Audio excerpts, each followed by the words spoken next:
Alt hold करता हूँ और आल्ट होल्ड करने के बाद मैं यहाँ पर देखें कि शेप और इमेज के सेंटर में माउस का साइन लेकर आया हूँ, ठीक है।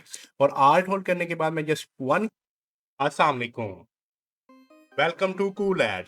आज के ट्यूटोरियल में हम सीखेंगे फोटोशॉप में क्लिपिंग मार्क्स क्या होता है और उसको कैसे यूज करते हैं। क्लिपिंग मार्क का मतलब है कि आप एक लेयर को दूसरी लेयर की शेप में या एरिया के अंदर लिमिट कर देते हैं, यानी कि ऊपर वाली इमेज नीचे वाली इमेज या शेप के हिसाब से दिखेगी। चले आए शुरू करते हैं। यहाँ पर मेरे पास एक इमेज है और शेप है। मैं ये इमेज इस शेप के अंदर इंसर्ट करना चाहता हूँ, तो मैं इसको कैसे कर सकता हूँ। आपने क्या करना है कि इमेज को टॉप पर रखना है हमेशा और शेप को बॉटम साइड पे, ठीक है। आप शेप पेन टूल से ड्रॉ कर सकते हो और या यहाँ पर शेप वाले टूल में से कोई भी शेप पिक कर सकते हो, ठीक है। मैं मूव टूल पे वापस आ जाता हूँ, आल्ट होल्ड करता हूँ और आल्ट होल्ड करने के बाद मैं यहाँ पर देखें कि शेप और इमेज के सेंटर में माउस का साइन लेकर आया हूँ, ठीक है। और आल्ट होल्ड करने के बाद मैं जस्ट वन क्लिक करूंगा तो इमेज इसके अंदर इंसर्ट हो जाएगी, ठीक है। अब मैं इसको थोड़ा सा रीसाइज कर देता हूँ और प्रॉपरली शो करवा देता हूँ इमेज को, ठीक है। ये चीज मेरे पास आ गई, ठीक है। इसके बाद अगर आप चाहते हो कि रिलीज क्लिपिंग मार्क्स करना, तो सेम आल्ट होल्ड करके यहीं पे आपने इनके सेंटर पे दोबारा क्लिक करना है, तो ये रिलीज क्लिपिंग मार्क्स हो जाएगा, ठीक है। तो मैं इस चीज को इस तरह इंसर्ट करता हूँ। ये तो बिल्कुल सिंपल सा वे था। अब मैं आपको दिखाता हूँ कि नेक्स्ट आप इसको हाफ कैसे शो करवा सकते हो और हाफ हाइड कैसे कर सकते हो, ठीक है। तो मैं सेकंड वाले पॉइंट पे आ जाता हूँ और सेम यही इमेज मैं यहाँ पे कॉपी कर देता हूँ कंट्रोल सी से और कंट्रोल वी कर देता हूँ यहाँ पे टू स्टेक कैनवस के ऊपर, ठीक है। नेक्स्ट चीज क्या आ जाती है, नेक्स्ट आ जाता है कि मैं इस इमेज का साइज थोड़ा सा इंक्रीज करता हूँ। मैं चाहता हूँ कि हाफ इमेज इसके अंदर शो हो और हाफ जो है वो क्या हो कि बाहर वाली साइड पे शो हो। तो आपने क्या करना है, टॉप पर इमेज आ गई, बॉटम पे शेप आ गई, कंट्रोल प्रेस करना है और यहाँ पर शेप के जो थंबनेल आ रहा होता है यहाँ पर क्लिक करना है कंट्रोल प्रेस करके, तो शेप की सिलेक्शन आना शुरू हो जाएगी। जब सिलेक्शन आ जाएगी तो इस सूरत में आपने क्या करना है, इमेज वाली लेयर को सिलेक्ट करना है और नीचे देखें बॉटम पे लेयर वाले सेक्शन के अंदर ना बॉटम पे मार्क्स आ रहा होता है, इस मार्क्स के ऊपर क्लिक करते हैं। जब आप क्लिक कर दोगे तो ऑटोमेटिकली उतना ये शेप मार्क्सिंग कर लेगा उसके साथ, ठीक है। यानी कि शेप के अंदर उतनी इमेज मार्क्स हो जाएगी। अब मैं मार्क्स को सिलेक्ट करता हूँ और ब्रश टूल लेता हूँ। ब्रश टूल लेने के बाद आप मार्क्स को एडिट हमेशा ब्रश टूल के साथ कर सकते हो, तो यहाँ से मैं ब्रश को सिलेक्ट करता हूँ और इन सब के बाद मार्क्स को सिलेक्ट करूंगा।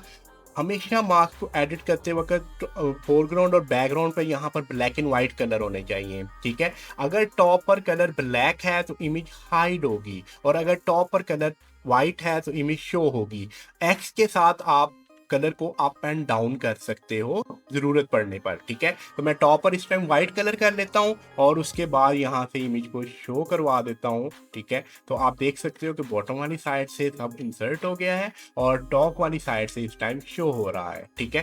तो अगर इसको थोड़ा सा सेंट्रलाइज कर देता हूँ और एडजस्ट कर देता हूँ तो आप इस तरह इस चीज़ को यूटिलाइज कर सकते हैं। हाँ, अगर आप शेप के ऊपर चाहते हो कि यहाँ पर मैं इसको स्ट्रोक भी ऐड करना चाहता हूँ तो मैं स्ट्रोक ऐड करूँगा और यहाँ से ऑरेंज कलर का स्ट्रोक ले लेता हूँ और यहीं से इसका साइज इंक्रीज कर देता हूँ, ठीक है।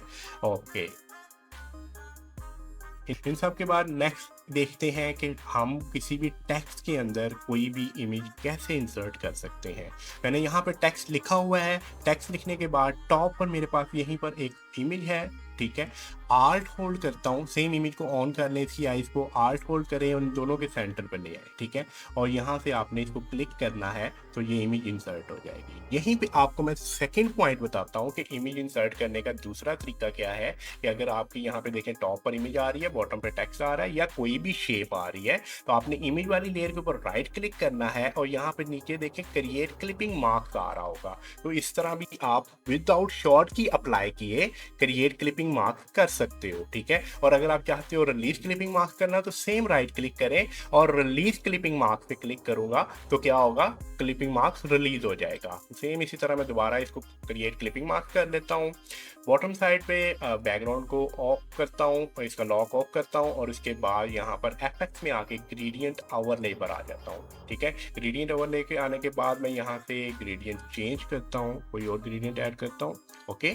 और इन सब के बाद नेक्स्ट क्या करूँगा, टेक्स्ट वाली लेयर को सिलेक्ट करूँगा, एफएक्स में आता हूँ, एफएक्स में आने के बाद स्ट्रोक ऐड करूँगा और यहाँ पर मैं इस दफ़ा वाइट कलर का स्ट्रोक लूँगा और इसकी जो वैल्यू है साइज की वो थोड़ी सी कम कर दूंगा, ओके। इन सब के बाद नेक्स्ट क्या करता हूँ कि ये जो इमेज है ना इसका डुप्लीकेट निकालता हूँ कंट्रोल जे के साथ, ठीक है। और इस वाली इमेज को उठाकर ड्रैग एंड ड्रॉप कर सकते हो। मैं बैकग्राउंड के ऊपर वाली लेयर के ऊपर यानी कि यहाँ पर लेकर आया हूँ और नीचे मेरा जो है वो बैकग्राउंड है, ठीक है। तो यहाँ से इसको आल्ट होल्ड करके इसको इंक्रीज करता हूँ, सिर्फ एक डिफरेंट व्यू देने के लिए ये चीज़ मैं कर रहा हूँ। और यहाँ से इसके ब्लेंडिंग मोड चेंज करता हूँ, ये चीज़ अच्छी है। और यहाँ से मैं इसका ओपेसिटी कम कर देता हूँ, यानी लाइट कम कर देता हूँ कि बिल्कुल नॉर्मल सी है, ठीक है। और अगर आप थोड़ा सा ज़्यादा भी अगर शो करवा दें तो वो भी हो सकता है।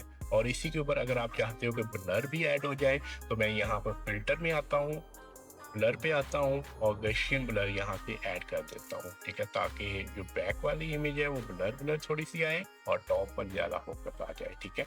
अगर आप चाहते हो कि ये सेम इसी तरह ठीक है फिर भी ओके है, वरना आप इसकी ओपेसिटी को हल्का सा कम भी कर सकते हैं, ओके। तो ये थी फाइनल लुक। चैनल पर नए हैं तो सब्सक्राइब कर दें, बेल आइकॉन पे क्लिक कर दें। जो भी आपको कोई भी हर्डल आए, कोई मुश्किल आए ट्यूटोरियल को देखकर या काम करते वक्त, आप कमेंट बॉक्स में पूछ सकते हैं। नेक्स्ट वीडियो किस टॉपिक पे होनी चाहिए वो भी कमेंट में बता दें। तो इंशाल्लाह बहुत जल्द नए टॉपिक के साथ मिलेंगे। अल्लाह हाफिज।